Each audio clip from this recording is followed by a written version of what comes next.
Welcome to this episode of the FFF Podcast with Eva Andrade, and I'm Jim Hochberg. You know, the Founding Fathers did not trust that when they signed the Constitution of the United States in 1787, before it was submitted to the states for approval, that they would always be able to trust the federal government to take their interests above the federal government's interests. So it's very interesting. There's Article 5 in the original Constitution before the Bill of Rights. And that's what we're going to talk about today.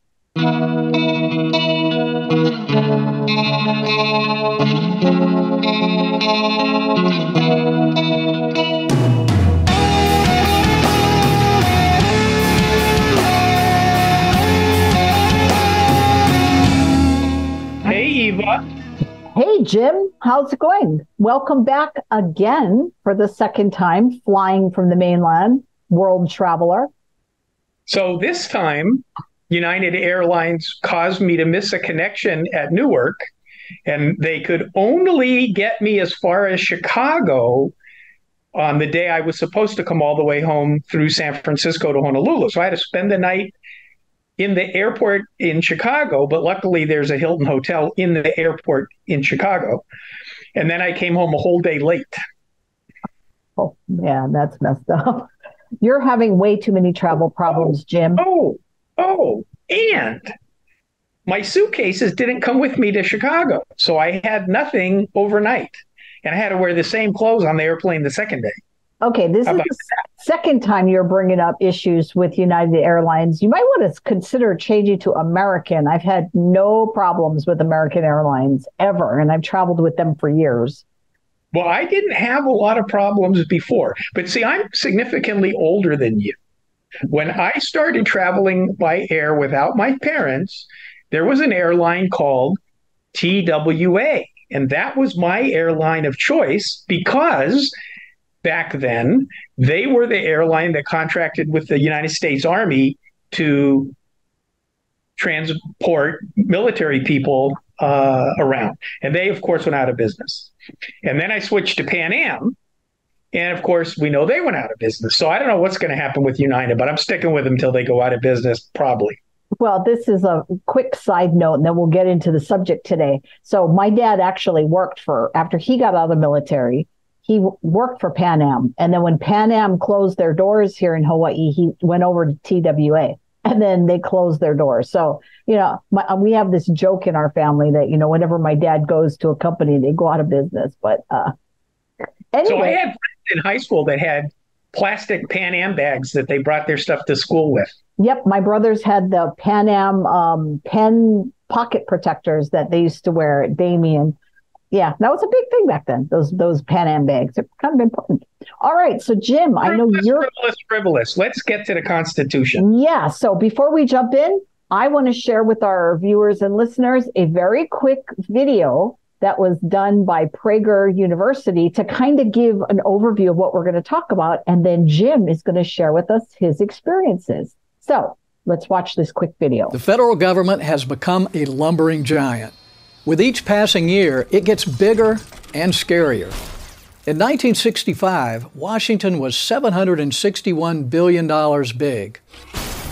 In 2016, it was $3.5 trillion, 5 times the size. If the government spent only the money it collected in taxes, that would be one thing. But it always spends more, which is why we're $20 trillion in debt. That's 13 zeros. Count them, 13. But the crazy spending isn't even the worst of it. Washington is involved in every part of our lives. Think about anything you do, from driving your car to buying your groceries to mowing your lawn. Whatever it is, your education, your job, your health, the government has its hands on your shoulder, if not on your throat. As a congressman and senator for 14 years, I know this only too well. So how do we cut this giant down to size? Is it even possible? Yes. And the amazing thing is, the answer is right in front of us. The Founding Fathers, in their wisdom, foresaw the situation we find ourselves in today. They wrote into the Constitution a way to repair Washington, not from the inside, because that will never happen, but from the outside, where it might. It's right there in Article 5. Most people are familiar with the first part. The Congress, whenever 2/3 of both houses shall deem it necessary, shall propose amendments to this Constitution. All 27 amendments we have now started this way. Congress proposed them, and at least 3/4 of the states ratified them. But is this the only way to amend the Constitution? Well, let's read the next clause. It says that Congress, on the application of the legislatures of 2/3 of the several states, shall call a convention for proposing amendments. Did you catch that? Congress must call a convention to amend the Constitution if 2/3 of the states, that's 34 states, demand it. The time has come to demand it. The time has come to propose amendments that will restore meaningful limits on federal power and authority. The time has come for a convention of states. Here's how it would work. Once the 34 states call a convention, all 50 states send a delegate to represent their interest. For any constitutional amendments proposed, each state gets one vote. And an amendment only passes out of the convention and to the states for ratification if a majority of the state's delegates vote in the affirmative. In this scenario, Congress has no say. It is completely in the hands of the states, which means it's a whole lot closer to the hands of the people. We've never once amended the Constitution this way, but that doesn't mean we can't. But you might ask, doesn't this open the door to rewriting the entire Constitution? Antonin Scalia, the late Supreme Court Justice, acknowledged this risk, but regarded it as a minimal and reasonable one. Why? Because to be ratified, a proposed amendment would need the approval of 38 states. That's a high bar. 38 states would never agree to something radical like abolishing freedom of speech. The founders, Scalia said, knew the Congress would be unwilling to give attention to many issues the people are concerned with, particularly those involving restrictions on the federal government's own power. So they provided the Convention of States as a remedy. This should not be a partisan left-right, Democrat-Republican issue. This should be a who controls your life issue, you or the government. Today, politicians can turn your life upside down on a whim, kind of like King George in 1775. Being at the mercy of distant, disconnected rulers was why the American Revolution was fought in the first place. But we don't need a revolution. We have Article 5. So what amendments might a convention of states propose to limit Washington's power? Term limits, for one, and no one should be in Congress for 20 or 30 years. The only people who disagree have been in Congress for 20 or 30 years. And how about a limit on taxes, spending, and borrowing? Since you began this video, the national debt has gone up $8.4 million. Here's one more idea. A constitutional amendment that Congress can't exempt itself from the laws it passes. Something it's done dozens of times, from insider trading to Obamacare. Now, I don't believe a convention of states will solve all of America's problems, but the founders put it in the Constitution for a reason.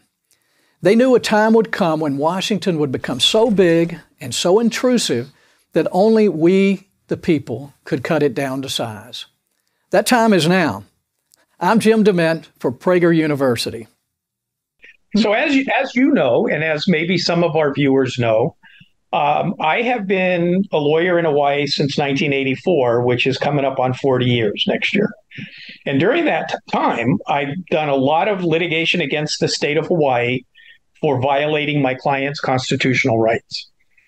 And because of that, maybe more than most people, I really refer to, read, and work with the U.S. Constitution a lot. And so when I was asked to apply to be a delegate from Hawaii to the Convention of States, which was held August 3rd, 4th, and 5th in colonial Williamsburg, Virginia, I was very excited about the opportunity.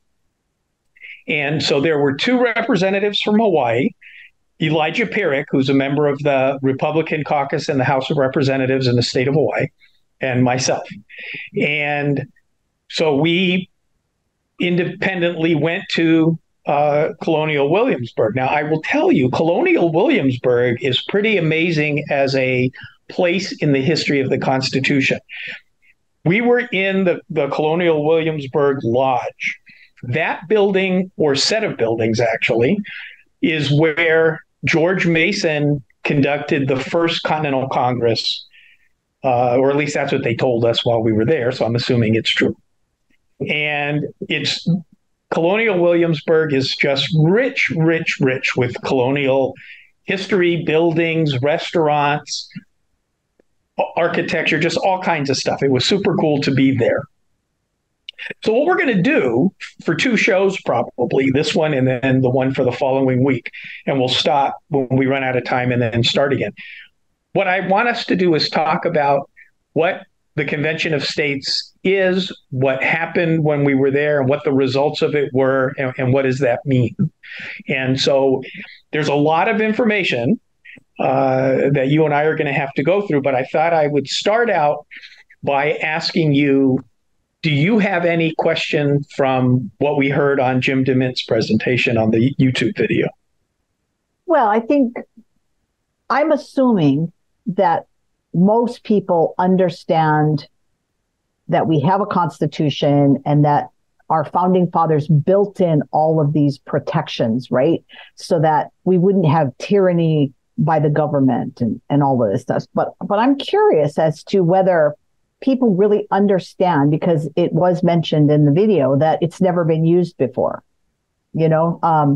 so why do you think that it hasn't been used before? I mean, are people afraid as to, what Scalia talked about? Are people afraid that if we open up that door, that all this horrible stuff could happen? Or do you think it's because there just really hasn't been an issue that's prompted people to really rise up and want to make a change? So you're asking what I think other people think, and you know how I feel. I know how you feel about that, but I also know that However, there have been opinions from different perspectives published that I've looked at. So I don't know how many people share that person's opinion who wrote it. It could be a very small number. It could be a lot.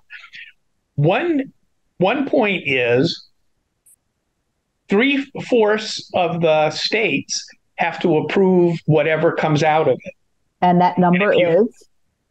38. If you've ever lived in a condominium and tried to get your condominium board to make a change in the condo documents that have to be voted on by the members, 3/4 is probably never going to be accomplished, because if more than 25% of them don't live in the building, they rent it out, their tenants can't vote, and they might not care to pay attention. So in my experience as a real estate lawyer in condominium things, more than 50% is usually pretty hard to get. Not impossible, but when you get up to 3/4, and that's at the end of the process in order to adopt whatever proposals get that much of a vote from the states. In order to even have the convention, you have to have 2/3, which is 34 states agree, not just to have the convention, but to have the convention with the same language defining the scope.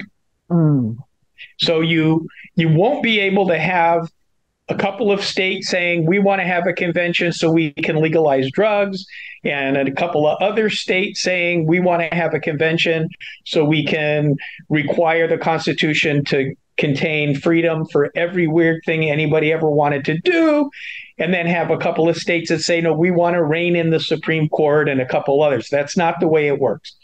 And in fact, the way that it has worked for the group, the Convention of States Foundation, which sponsored what I went through in the beginning of August 2023, 20 states, so that's more than half already. 50 divided by 2 is 25. So we don't quite have half. We got 20 states who have agreed to have a convention to restrict the jurisdiction of the federal court, the spending of the federal government, and to address term limits. And as those 20 states continue to reach up to 34, and there's no limit on the amount of time it can take, which is kind of interesting. All the Constitution says is if you get 2/3 of the state agreeing to have the same convention, the Congress must have a convention and pay for it for the states to do their thing. Now, we talk a lot generally when we're dealing with the government versus the people of all these checks and balances. The legislature has legislative authority, the executive branch has executive authority, the judicial branch has judicial authority, and they can't do each other's responsibilities because of separation of powers. And we have checks and balances in other ways. The president nominates federal judges.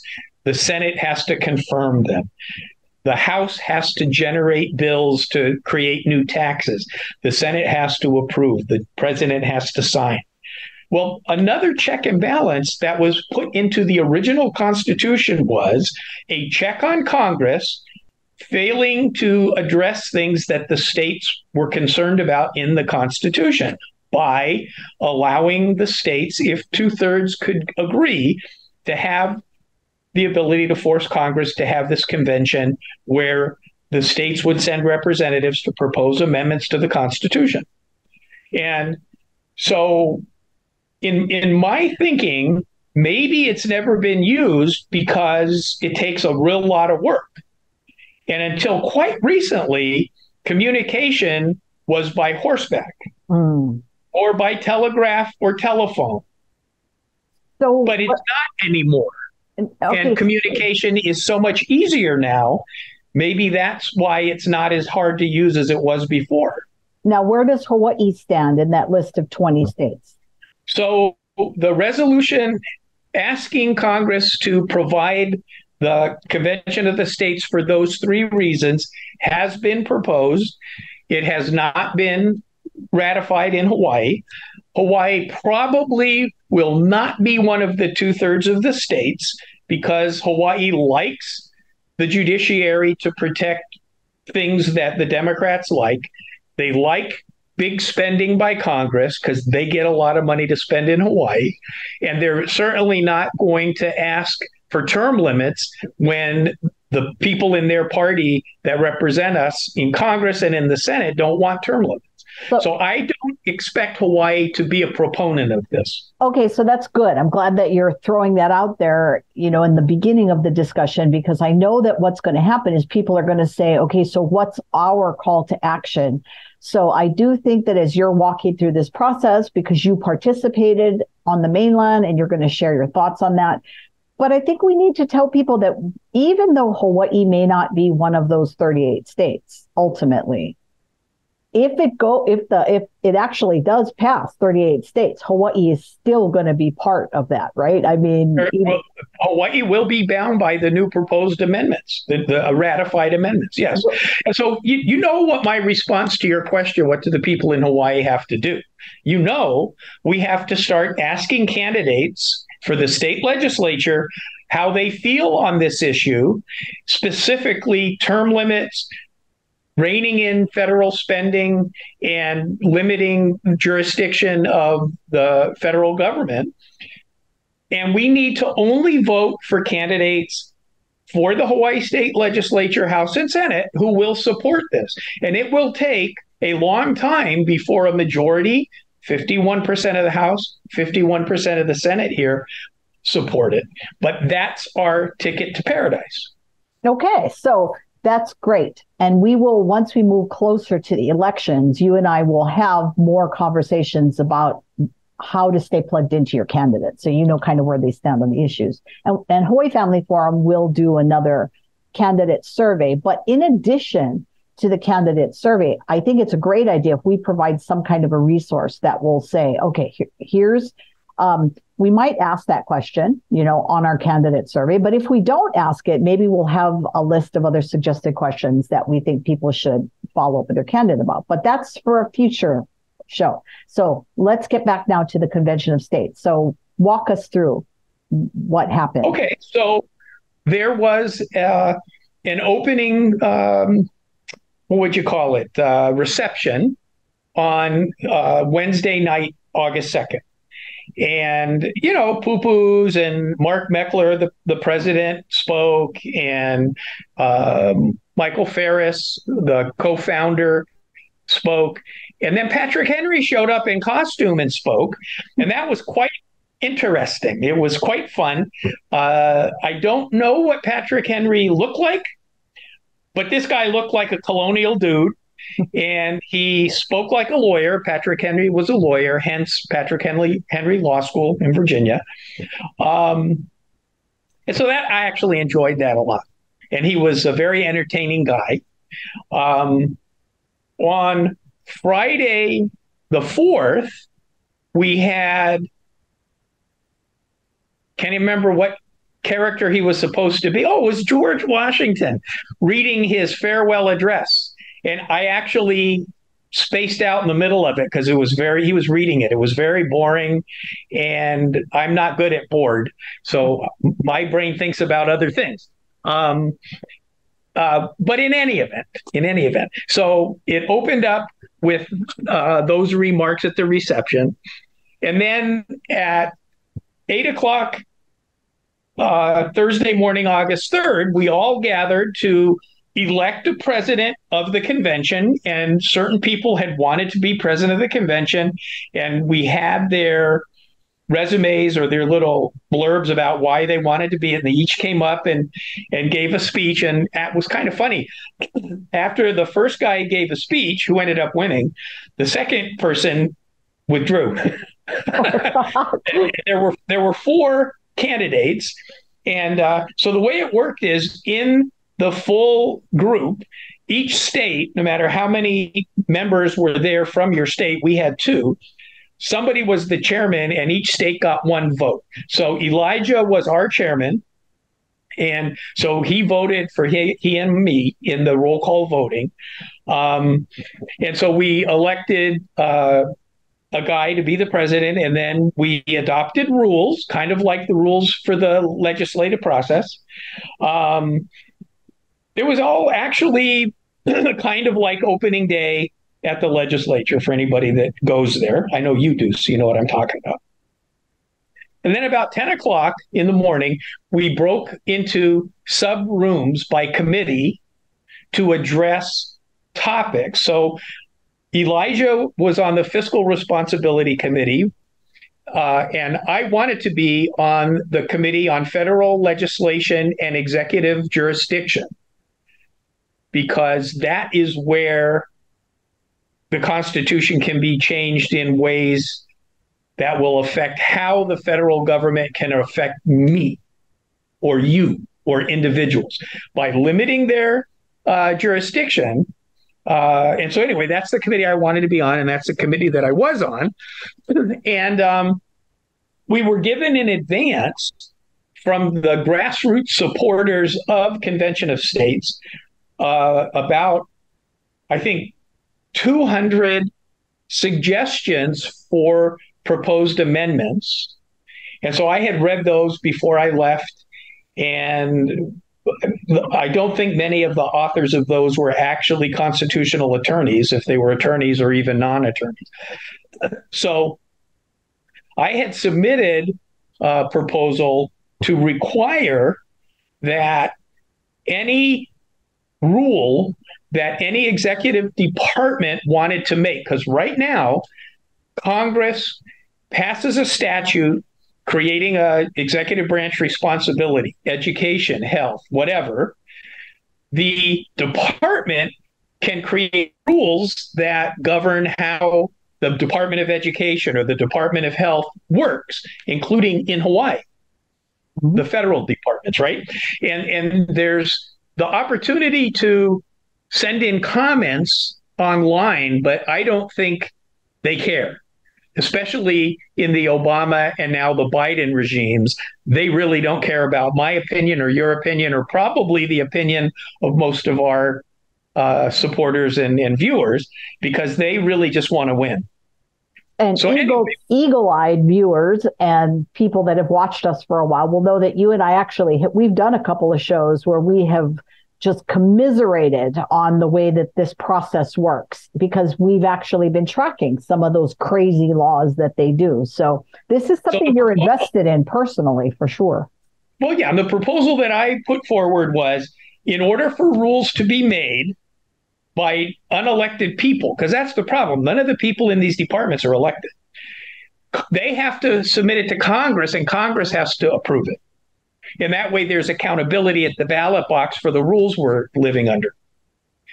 And so that was the one proposal that I submitted that we talked about, we debated, we put some of it in what finally came out of our committee and like that. But there were other committees, and what we'll do is talk about our committee first, because that's the one I was in. I wasn't in the other two meetings, but I saw what came out of their committees.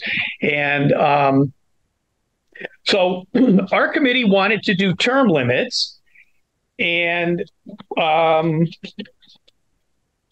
we wanted to address the Commerce Clause, because a lot of the court regulation of business activities, like the Civil Rights Commission things here in Hawaii, there's a federal version of that.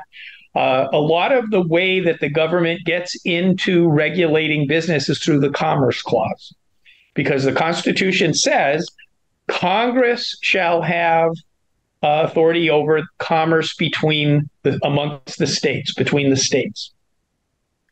That has grown from Congress and not the states regulating how goods are transported through their states, because what happened prior to the Constitution is states wanted their own resident companies to make money, and so they made it hard for non-resident companies to transport goods through the state. Those kind of things. But the courts have gotten it down to, if I go to CVS in Honolulu and buy a greeting card that was made in Delaware, my purchase of that greeting card is regulated under the Commerce Clause by Commerce if they want to regulate it. And so what we wanted to do on that point was actually redefine interstate commerce for purposes of the Commerce Clause. And so that was one of the proposals. One of the other proposals in our committee was to declare in the Constitution that Congress shall have no power to regulate or tax the emission of carbon dioxide. So you can see that there was a pretty broad range of things. Another proposal was to prohibit Congress from regulating education of American citizens. Another was to require all federal law enforcement and intelligence agencies to be subject to the authority of the several states.